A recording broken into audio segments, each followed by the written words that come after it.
Hi, this is Matt Adel from Nitrome, and with me I have one of our senior developers, Luis Romero. Hi there.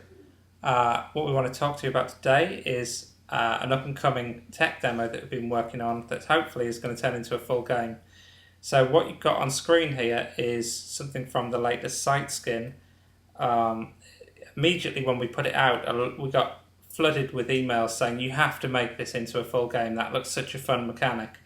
Well, we actually already were making it as a game, and the fact that it was in the site skin was a kind of tongue-in-cheek joke towards something that we were making, and here we've kind of just demade it in kind of retro wireframe style graphics. We wanted to really kind of show where the inspiration came from this game and kind of give credit to that person as well. So there's a really cool clip here that we saw like early last year by someone called Andreas Heikhaus. And basically, it's an augmented reality piece where there's Mario being played, and it's kind of projected or made to look like it's being played over different surfaces.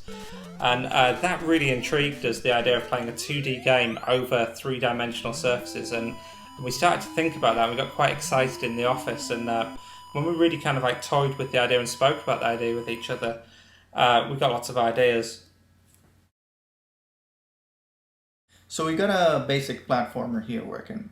We started off with a cube, and as you'll see, the character is going to be able to just to walk around and jump like in a regular platformer. The difference is going to be that when he goes past the edge of a phase, and then he goes and he keeps turning, he keeps going past the edges of these phases. He's going to end up changing his orientation. So what used to be the floor could end up being now the ceiling, or it could be one of the walls. So that So way you can have some pretty interesting game mechanics arising from that fact. yeah, so this is what made us like really excited about it, and we wanted to kind of like really kind of like push a lot of development time into it, which is why it's taken quite a while.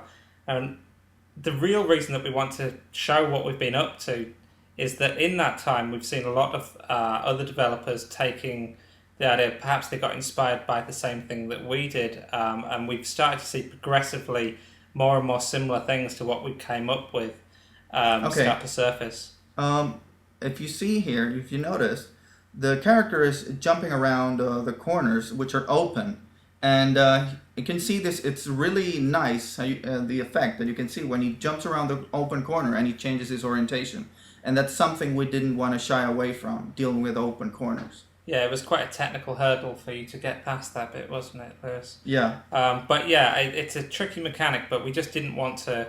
We could have easily put a tile there, but we didn't want to. We wanted to make it work how it should. yeah, and luckily we made it work.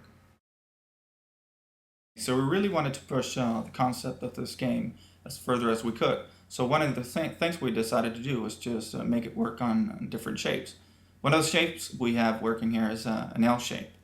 And as you can see, the character can do all the same things he could do with the cube, but now with different shapes. So that's just one of the many things that we're adding to this concept, and we're really excited, and we'll be showing you more. So that wraps up our first tech demo video, and hopefully you'll be tuning in to see more in the future.